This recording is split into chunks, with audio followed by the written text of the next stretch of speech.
শামীমা ছিল পাশাপাশি মুসলিম হিন্দু দুই বন্ধু। শামীমা তার দাদির সাথে বই পড়তো, মাঝে মধ্যে খেলাধুলা ঘরে বসে মজা করত, কিন্তু আসলে সে ছিল একটা শয়তান। সে হিংসা করত তাকে।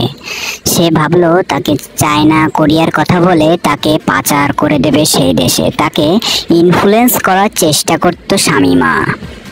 সে তার বন্ধুকে বলতো চায়না কোরিয়া এবং বিটিএস এর কথা, কিন্তু তার পরিবার তাকে সতর্ক করেছিল।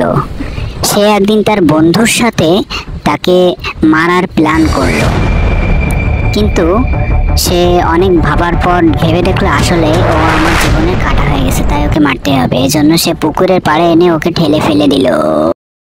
তো বন্ধুরা, তোমাদের উচিত তোমাদের বয়সী বন্ধুদের সাথে মেশা, যাতে তোমরা কোনো বিপদে না পড়তে পারো, এবং বন্ধুদেরও সতর্ক রাখো যাতে এরকম শয়তানের হাত থেকে তোমরা বাঁচতে পারো। বাবা মার সাথে সময় কাটাও এবং ছবি আঁকো, প্রার্থনা করো, যাতে করে তোমার মন শান্ত হয় এবং এরকম বিপদে যাতে না পড়তে হয়।